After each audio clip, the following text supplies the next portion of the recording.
Animal Farm, as its author later wrote, was the first book in which I tried, with full consciousness of what I was doing, to fuse political purpose and artistic purpose into one whole. And indeed, its pages contain a synthesis of many of the themes that we've come to think of as Orwellian. Like much of his later work, most conspicuously the much grimmer 1984, Animal Farm was the product of Orwell's engagement in the Spanish Civil War. During the course of that conflict, in which he had fought on the anti-fascist side and been wounded and then chased out of Spain by supporters of Joseph Stalin, his experiences had persuaded him that the majority of left opinion was wrong, and that the Soviet Union was a new form of hell and not an emerging utopia. He described the genesis of the idea in one of his 2 introductions to Animal Farm. For the past 10 years, I have been convinced that the destruction of the Soviet myth was essential if we wanted a revival of the socialist movement.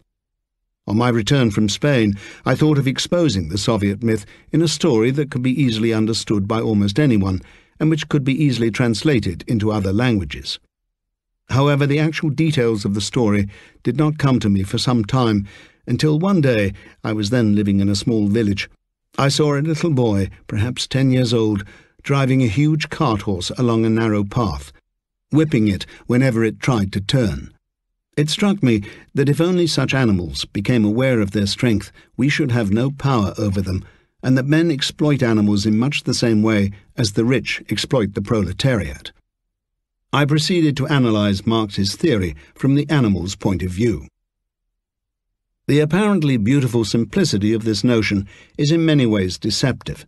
By undertaking such a task, Orwell was choosing to involve himself in an extremely complex and bitter argument about the Bolshevik Revolution in Russia, then a far more controversial issue than it is today. The book was written at the height of the Second World War, and at a time when the pact between Stalin and Hitler had been replaced abruptly by an alliance between Stalin and the British Empire. London was under Nazi bombardment, and the original manuscript of the novel had to be rescued from the wreckage of Orwell's blitzed home in North London. The cynical way in which Stalin had switched sides had come as no surprise to Orwell, who was by then accustomed to the dishonesty and cruelty of the Soviet regime. This put him in a fairly small minority, both within official Britain and among the British left. A considerable number of progressive persons still believed that communist collectivization of Russian agriculture had benefited the peasants, and maintained that Stalin's judicial murder of his former political comrades had constituted a fair trial. Orwell had not visited the USSR, but he had seen the Spanish version of Stalinism at close quarters, and broadly took the side of the left opposition, or Trotskyist forces, whose perspective is expounded by a 4-legged character in this book. With a few slight alterations to the sequence of events, the action approximates to the fate of the 1917 generation in Russia. Thus, the grand revolutionary scheme of the veteran Boer Old Major, Karl Marx, is at first enthusiastically adopted by almost all creatures, leading to the overthrow of Farmer Jones, the Tsar, the defeat of the other farmers who come to his aid, the now-forgotten Western invasions of Russia in 1918 to 1919, and the setting up of a new model state. In a short time, the more ruthless and intelligent creatures, naturally enough the pigs, have the other animals under their dictatorship and are living like aristocrats. Inevitably, the pigs argue among themselves. The social forces represented by different animals are easily recognizable.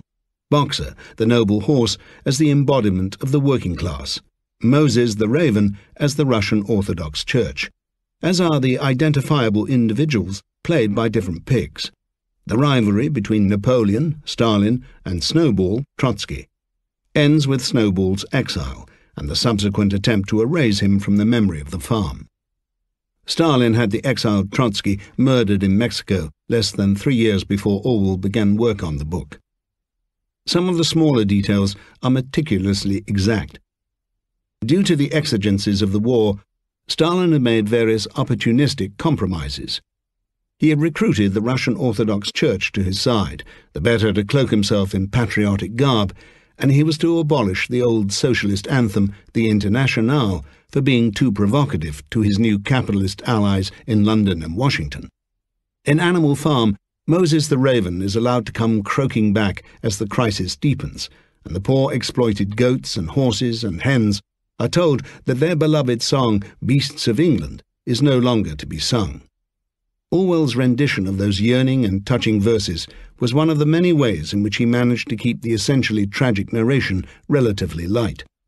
This is also one of the very few of his works to contain any jokes. After the revolution, the animals discover some hams hanging in Jones's kitchen and take them outside for decent burial. The first time they take a vote on the rights of non-domestic animals, the farm's cat is found to have voted on both sides. There is, however, one very salient omission. There is a Stalin pig and a Trotsky pig, but no Lenin pig. Similarly, in 1984, we find only a big brother Stalin and an Emmanuel Goldstein Trotsky. Nobody appears to have pointed this out at the time, and if I may say so, nobody but myself has done so since. It took me years to notice what was staring me in the face.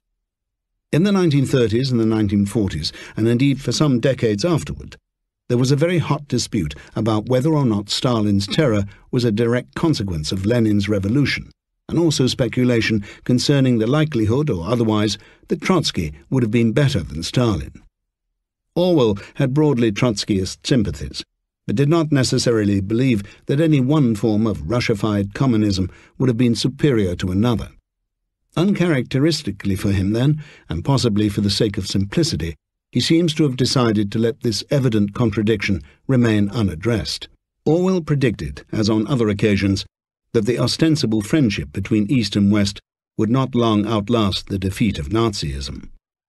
The Cold War, a phrase that Orwell himself was the first to use in print, in an especially acute feuilleton entitled You and the Atomic Bomb in Tribune in October 1945, soon created a very different ideological atmosphere.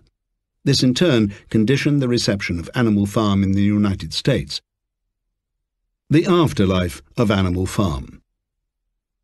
Probably the best-known sentence from the novel is the negation by the pigs of the original slogan that all animals are equal, by the addition of the afterthought that some animals are more equal than others. As communism in Russia and Eastern Europe took on more and more of the appearance of a new class system with grotesque privileges for the ruling elite and a grinding mediocrity of existence for the majority, the moral effect of Orwell's work, so simple to understand and to translate, precisely as he had hoped, became one of the many unquantifiable forces that eroded communism both as a system and as an ideology.